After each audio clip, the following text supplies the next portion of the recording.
Bienvenue sur le podcast Samantha tombe le masque. Ici on parle d'éveil spirituel, de guérison, de vérité, de ceux qui brûlent, de ceux qui libèrent, de ceux qui ne se voient pas, mais surtout de ceux qui nous guident. Je suis Samantha, énergéticienne, mentor et femme en chemin. Je suis là pour te parler sans filtre, te parler d'âme et te parler de toi. Tu veux te réveiller, te libérer de tes blessures, tomber les masques que le monde t'a collés. Alors tu es au bon endroit. Respire, tu n'as plus rien à prouver et surtout, tu as tout à ressentir. Bienvenue sur le nouvel épisode de mon podcast. Aujourd'hui, j'ai envie de te parler de moi, j'ai envie de te parler de l'endométriose, de te parler de la maternité et des choix de femme que j'ai pu faire. Je suis pas là pour donner des vérités médicales, mais j'ai vraiment envie de témoigner de mon vécu, car je sais que d'autres femmes vont s'y reconnaître. J'ai eu la chance de découvrir très tôt que j'étais atteinte d'endométriose. Je l'ai su vraiment au tout début de mes règles parce que ma maman travaillait avec un gynécologue spécialisé là-dedans. Et en fait, tout a débuté pour moi avec des problèmes de transit, des douleurs de règles qui étaient insupportables. Vraiment, c'était très compliqué pour moi. Je ne comprenais pas pourquoi j'avais autant mal. Je ne comprenais pas pourquoi j'étais tout le temps prise de problèmes de transit. C'est pas glamour, mais on va parler diarrhée, constipation sur ce podcast. À un moment donné, l'endométriose, c'est aussi ça. J'ai eu cette chance de faire partie des femmes qui ont eu un diagnostic, une prise en charge très rapide. Alors certes, pas du tout de la bonne manière avec le recul, parce qu'aujourd'hui, tout ce qu'on sait sur la pilule contraceptive et ce que ça engendre, je me dis, j'aurais préféré ne pas la prendre. Mais à côté de ça, ça m'a aussi permis de ne pas souffrir pendant des années. De mon côté, c'était très compliqué à l'école, c'était très compliqué au travail, j'étais très fatiguée. Vraiment, les douleurs digestives, c'était une catastrophe. Au niveau des cycles, j'ai pas eu de problème parce qu'en fait, dès que ça a été diagnostiqué, de suite, ils m'ont mis en ménopause artificielle. D'où le fait que j'ai pris un contraceptif longtemps et en continu. Donc c'était pas la meilleure chose pour mon corps. Mais c'est vrai qu'avant ça, j'ai rencontré des médecins qui m'ont dit c'est normal d'avoir mal quand on a ses règles. C'est une douleur qui est dans la tête. En plus de ça, j'ai une autre maladie qui est une maladie cardiaque qui s'appelle la maladie de Bouvray. C'est une forme de tachycardie. Et là encore, c'est une maladie qui n'est détectable que lorsqu'on est en crise. Et malheureusement, quand je faisais des crises, comme je n'étais pas transportable à l'hôpital, les pompiers n'ayant pas le matériel nécessaire ne pouvaient pas me diagnostiquer. Donc, on m'a fait des tests de grossesse, on m'a fait des tests d'alcoolémie, de drogue. Pendant longtemps, on m'a dit que c'était dans ma tête, que c'était un simple malaise vagal, jusqu'à ce qu'on mette le doigt réellement sur ce que j'avais. Et en fait, cette notion de aujourd'hui, t'es une chochotte, t'es une femme, c'est dans ta tête, tu souffres, t'as mal, c'est bon, là, c'est normal d'avoir mal, arrête d'en faire tout un cinéma. Et en fait, ça, je l'ai vécu pour l'endométriose, pour la maladie de Bouvray, pour d'autres raisons dans ma vie. Et je me dis, c'est pas normal aujourd'hui de traverser ça. On nous dit prenez la pilule et ça ira mieux, ok, mais on nous dit pas les conséquences de prendre la pilule. Moi, concrètement, ça m'a complètement déréglée. Aujourd'hui, mon corps, comme je vais te l'expliquer, ne réagit plus à la pilule, ne réagit plus à ce moyen de contraception et malheureusement, ça a des conséquences. J'ai jamais eu l'occasion de ressentir de colère contre mon propre corps. Mais j'ai toujours ressenti au fond de moi que mon corps ne me donnerait jamais d'enfant. Donc si tu écoutes ça et que tu sais que je suis maman, tu vas te dire ton intuition était zéro. Mais en fait, c'était plus cette sensation au fond de moi que si j'avais cette maladie, vu ce qu'on disait de cette maladie à l'époque, je me disais mais en fait ton corps il te donnera jamais d'enfant parce que de toute façon t'as une endométriose et si tu l'as c'est pas pour rien. Donc je m'étais mis vraiment ça en tête. On constate aussi aujourd'hui que les règles c'est vraiment pour les femmes c'est une punition. On nous apprend pas à vivre avec nos cycles, on nous apprend pas à écouter notre corps, à écouter notre intuition, notre ressenti. À l'époque on m'a pas appris tout ça. À l'époque c'était t'as tes règles, allez serviette, tampon, truc bien toxique, tu prends ta pilule, truc encore plus toxique et démerde-toi quoi. Et en fait personne ne nous a dit que la douleur n'était pas normale, que le sang c'était vraiment la puissance du nettoyage du corps, que les hormones féminines étaient très importantes, fluctuantes certes, mais très importantes. Et en fait, tout ça c'était normalisé et à aucun moment on s'est dit on va rentrer dans le détail, chose que l'on fait de plus en plus aujourd'hui et merci à toutes les femmes qui ont lancé ça. Parce que franchement, ça change la vie. Je me suis donc posé la question, est-ce que je vais avoir des enfants un jour ? J'ai eu des examens médicaux. J'ai eu beaucoup de peur, beaucoup de comparaisons avec les autres femmes. Je pense aussi que ça a été difficile dans ma sexualité. là du coup je vais en parler ouvertement, mais ça a été des douleurs pendant les rapports, ça a été des complications parce que les gens ne peuvent pas comprendre que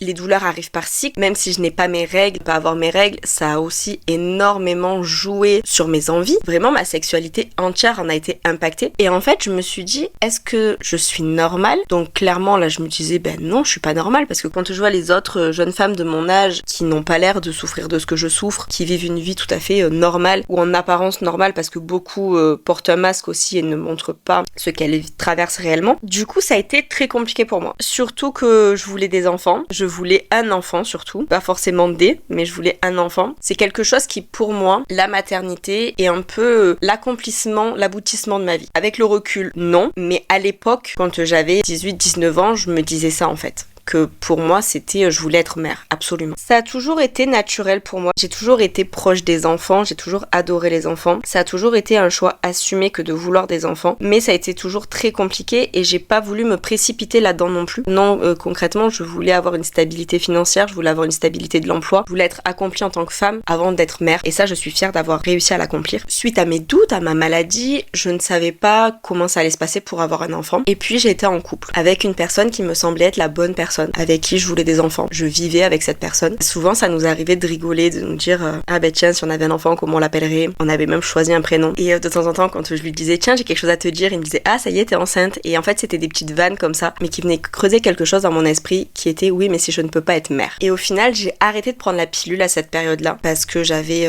des complications avec la pilule, j'avais des saignements constants. Enfin, la pilule, ça a été une galère pour moi. La pilule, ça a été une horreur. J'avais des saignements, j'avais des douleurs à la poitrine, j'avais des choses, en fait, c'était horrible. Vraiment, sur la fin, la pilule, c'était une catastrophe. Donc, du coup, j'ai arrêté la pilule. Je sentais qu'il avait toujours cet espoir que je tombe enceinte. Au final, moi aussi, je m'étais dit, si ça doit arriver et que ça arrive, c'est que c'est un signe du destin. Il s'est avéré que je suis tombée enceinte de cette personne, mais que je suis tombée enceinte de cette personne sur la fin de notre relation, c'est-à-dire que j'en étais arrivée à un stade où je ne supportais plus la personne qu'il était en train de devenir. Parce que souvent, on dit les personnes changent, mais quand une personne change en mal, en tombant dans l'alcool, en tombant dans la dépression, en tombant dans des choses très lourdes comme ça, on a beau avoir les épaules solides, en fait on réfléchit et on se dit mais vu l'âge que j'ai pas envie de cette vie-là, et j'ai pas envie d'avoir des enfants avec cette personne-là en fait. Parce que si on est dans cet état-là mais qu'on ne cherche pas à se soigner et à aller mieux, je ne peux pas sauver cette personne. Et ça a été vraiment une des premières personnes où je me suis dit dans ma vie, si cette personne ne veut pas être sauvée, je ne peux pas la sauver. Et c'est assez fou parce que avec le recul, je prends conscience que j'avais déjà des notions de ok, j'ai pas envie d'être le sauveur, j'ai pas envie que les gens autour de moi soient des victimes. Et ça, je trouve que c'était puissant parce qu'à l'époque, je me rendais pas compte encore de tous ces aspects-là. Donc j'ai quitté cette personne-là et une semaine après l'avoir quittée, j'ai appris que j'étais enceinte. Quand je l'ai appelé pour lui dire est-ce que tu peux passer à mon travail ce soir pour que je te dise quelque chose, il m'a dit non, tu ne me reverras plus. Forcément, c'est moi qui l'avais quitté, donc l'ego masculin prenait le dessus. Il m'a dit si t'as quelque chose à me dire, dis-le moi par téléphone. Et je lui ai dit c'est quelque chose qui ne se dit pas par téléphone, je veux te le dire en face. Et là, il s'est énervé, il m'a dit écoute, tant pis, tu me le diras pas. Et donc là, c'est sorti, je lui ai dit écoute, je suis enceinte. Il m'a dit ok, je viens ce soir. Et étonnamment, il est venu. Aujourd'hui, j'en parle avec beaucoup de décontraction. À l'époque, c'était un véritable enfer pour moi. Première chose que je me suis dit, si je suis enceinte, c'est que l'univers veut qu'on se remette ensemble. C'est que du coup, je l'ai quitté sur un coup de tête, mais nous deux, c'est pas terminé. Il va faire des efforts, on va avoir un enfant, donc forcément, il va faire des efforts. Vous savez, cette notion de un enfant, ça sauve un couple. Mais alors, pas du tout. Vraiment, enlevez-vous ça de la tête. Je lui annonce que je suis enceinte en direct. Et là, donc lui, il était retourné vivre chez ses parents. Et là, il me dit, mais je sais pas quoi faire. Est-ce que tu peux pas avorter? On se remet ensemble et on réessaye plus tard. Mais moi, je me suis dit, mais attends, j'ai une endométriose. C'est un miracle que je suis enceinte. Je me vois pas avorter. Pour moi, avorter, c'était hors de question. C'était un geste que je ne ferais jamais de ma vie. Et là, il rentre, il en parle à ses parents. Et directement, son comportement change. Il devient violent. Il me menace en me disant qu'il ne veut pas de cet enfant, qu'il est hors de question que j'ai cet enfant. Et en fait, les mots qu'il emploie sont les mots de son père. J'ai reçu donc des menaces de sa part à lui, de la part de son père. Sa mère a cherché à avoir un dialogue avec moi. Il s'est avéré que sa mère, elle était complètement lobotomisée par son mari. Et elle me dit, oui, mais moi aussi, quand j'étais jeune, j'ai fait une IVG. Oui, mais en fait, ta vie, c'est pas ma vie. Ok. Et moi, c'est hors de question que je fasse ça. Son père qui me dit, il est hors de question qu'on ait un petit bâtard à nous qui traîne dans la nature, qui me dit que je suis une profiteuse, alors que pendant des années, son fils a vécu sous mon toit et qu'on peut pas dire que son fils était un foudre de guerre, hein. Il était plus en arrêt maladie qu'au travail. Ça a été pour moi très compliqué parce que je me suis retrouvée avec une violence venant de personnes que je côtoyais, que je connaissais, qui n'avaient jamais montré ce ce visage-là. Et en fait, le stress, la peur, j'ai eu des saignements. Et quand j'ai fait donc des échographies, les échographies montraient, donc j'ai fait en tout 3 échographies. Les échographies montraient que la grossesse n'était pas évolutive, c'est-à-dire que il n'y avait pas de différence de taille entre 2 échographies. Donc du coup, cette grossesse a été interrompue et ça a été une énorme souffrance pour moi, mais vraiment très très difficile. Et avec le recul, je remercie l'univers, je remercie la vie de m'avoir fait vivre et traverser cette épreuve, parce qu'elle m'a permis de découvrir le vrai visage d'une personne. Elle m'a permis aussi de découvrir que je pouvais tomber enceinte, même si la finalité de cette grossesse n'était pas celle que j'espérais. Elle m'a permis aussi de me rendre compte que, oui, je voulais être mère, mais pas non plus à n'importe quel prix. Je ne voulais pas faire ça avec la mauvaise personne et avec un homme alcoolique et dépressif. Et je me rends compte que je me suis sauvée au bon moment. Cette grossesse m'a aussi permis de mettre en lumière le vrai visage de certaines personnes, ce qui a été très douloureux mais qui a été très bénéfique en même temps. Donc là encore une fois, ça a été un enchaînement de circonstances, mais je remercie la vie pour ça. Suite à ça, j'ai vu avec mon gynécologue de l'époque pour changer de contraceptif, parce que du coup je voulais reprendre un contraceptif et je voulais voir s'il y avait quelque chose de nouveau sur le marché, parce que concrètement les dernières pilules que j'avais prises, c'était un carnage, saignement, douleur. Il me donne un nouveau contraceptif, tout se passe très bien. Et donc cette grossesse là m'a montré que je pouvais potentiellement être mère. Donc suite à ça, j'ai rendez-vous avec mon gynécologue qui me dit de prendre rendez-vous avec le service de PMA pour faire des examens poussés sur ma fertilité, sur où j'en suis aujourd'hui. J'avais pas 30 ans encore et justement il m'a dit voilà, on s'approche des 30 ans donc ce serait bien de faire un bilan. Donc je me retrouve à faire un bilan et là le bilan il est négatif. Je reçois les résultats par mail et je reçois un coup de téléphone qui m'annonce que mes résultats de fertilité ne sont pas bons, que pour une personne de mon âge, je suis bien en dessous du seuil de fertilité classique, que ça va être très compliqué pour moi d'être mère de manière naturelle. Et initialement, j'avais fait ce parcours-là pour conserver mes ovocytes. Et en fait, là, on m'annonce que je ne pourrais pas conserver mes ovocytes. On m'annonce que si je fais les démarches pour conserver mes ovocytes aujourd'hui, en France, je ne pourrai les utiliser que quand je serai en couple ou mariée ou bref, mais avec une personne depuis suffisamment longtemps, avec des justificatifs et patati patata. En gros, mes ovocytes ne m'appartiennent pas presque, je ne peux pas en faire ce que je veux. Et on m'annonce que si je fais cette démarche-là, ils viendront récupérer le peu de chances que j'ai d'être mère naturellement. Donc dans ces cas-là, on me conseille plutôt d'avoir un enfant de manière naturelle, d'essayer de manière naturelle ou d'entamer un parcours de PMA, mais de PMA pour avoir un enfant sans passer par la conservation des ovocytes. Le ciel me tombe sur la tête. À ce moment-là, mon monde s'effondre parce que je me dis, ok, du coup là je me retrouve célibataire, j'ai plus personne, j'ai plus de chance d'avoir un enfant, qu'est-ce que je fais? Donc je lance des démarches en Espagne, je vois un peu comment ça se passe parce que je m'étais dit, voilà, si jamais à 30 ans, moi je suis prête à être maman solo, y a pas de souci. Et la vie fait que je rencontre quelqu'un, que ça se passe bien, mais que je ne tombe pas amoureuse de cette personne parce que j'ai tellement été détruite par la personne avant que je n'arrive pas à tomber amoureuse et surtout que je me mets énormément de barrières. Des barrières qui pour moi ne tombent pas parce que je ne veux pas aujourd'hui retomber amoureuse, retomber dans de la souffrance, retomber dans tous ces schémas-là. Entre-temps, le gynécologue m'a represcrit une pilule parce qu'il m'a dit que du coup, il fallait que je protège quand même mon capital ovocytaire. Je recommence à prendre une pilule qui, comme à chaque fois, me donne des douleurs, me donne des saignements, c'est compliqué à gérer. Enfin, voilà, c'est vraiment dur pour moi à gérer la pilule. Mais je la prends et je me dis, voilà, ça te protège de potentiellement rencontrer la bonne personne et avoir un enfant naturel. Donc, j'ai rencontré quelqu'un.